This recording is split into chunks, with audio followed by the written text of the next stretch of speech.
Welcome, everybody, to our fourth conference dedicated to code quality. We organized this conference for the fourth time, I believe quite successfully. And we definitely see the growth of the quality of publications we have on the conference, the quality of our organization, I would say, and in general, the popularity of the event. Many people ask us, why do we need to organize another conference while there are so many conferences dedicated to programming languages, to program analysis, to quality of code in general? We believe that our mission is to give the domain, the area of computer science, which is about programming languages, some sort of a fresh blood or a fresh understanding of how conferences may be organized. We indeed are a small conference. We have received this year just 23 papers, comparing to larger conferences which receive hundreds, sometimes even thousands of papers. But at the same time, we don't have what these large conferences have. We don't have the large past, which the large set of traditions which they have. We are able to build it from scratch.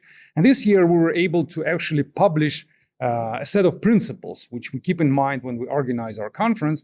And a few of those principles are like that. First of all, we rotate our program committee every year. Well, we try every 2 years. But if you look at the conferences we organized before, you will see that every year we have a new set of program committee members, and we select those people, we invite them, and every year we try to invite new people, which is kind of generates a quite big amount of objectivity on the event, because people are new, they are not anyhow attached to the past of the previous conferences, and they are able, because of that, to decide and to judge on the papers which come to us, which one is good, which one is deserved to be published. That's one thing.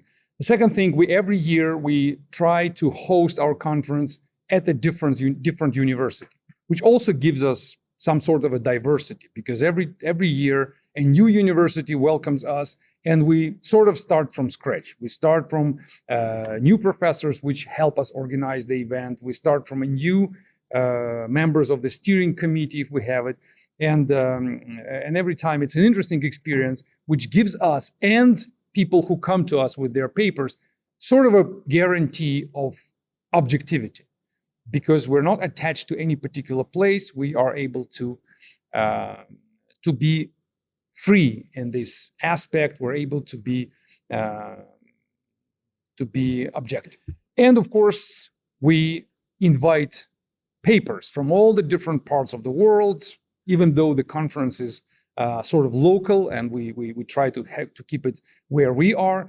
But the papers which come to us, they're coming from different countries. And this year, we are glad to present papers from 4 different countries and the keynote speech from yet another country. So there are 5 countries presented at the conference, which makes it quite international, as the title says.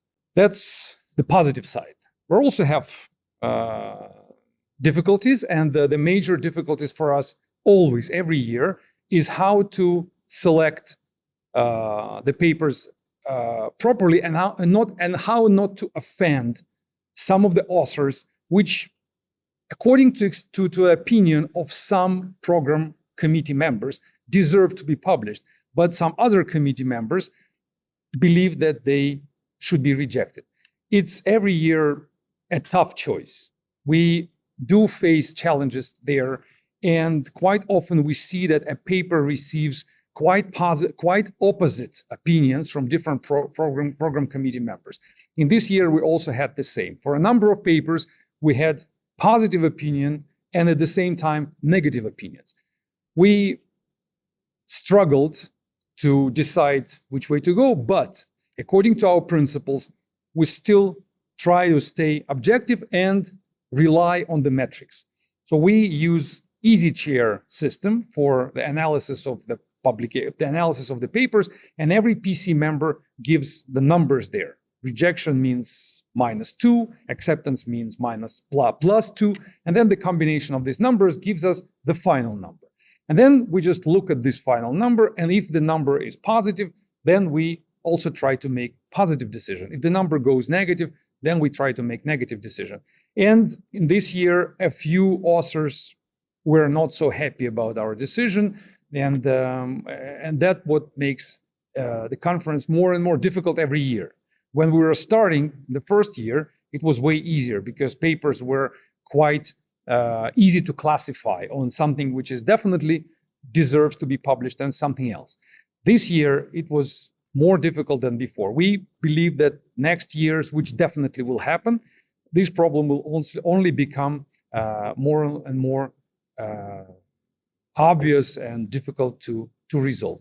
But we try to keep our rejection rate, or let's call it acceptance rate, to as little numbers as possible. So we are trying to accept only the papers which all the PC members, or the absolute majority of PC members, agreed to see published. And also, we have to keep in mind, all of us, that the papers are published by IEEE. We are not the publishers, we're only the organizer of the conference, and the actual publisher is the IEEE. And we only send the papers to them, and they decide. The decision is theirs. The final decision is the IEEE who is making. They decide whether to publish or not. So our job is to prepare the proper materials and send to them, which we already did, and they will decide. So far, over the previous 3 years, they didn't complain about our choices. We were sending them papers and they were publishing them all. We hope that they will continue to support us and they will continue to publish our work. So to summarize, you have to understand how difficult it is to be a conference organizer, how difficult to make all these decisions, but we will continue to do that. We will continue to be quite strict on our decisions. This year, our acceptance rate is 1 out of 5. So only 1 paper out of 5 has been accepted, which makes the speakers who you will listen to today quite of a high level, I believe.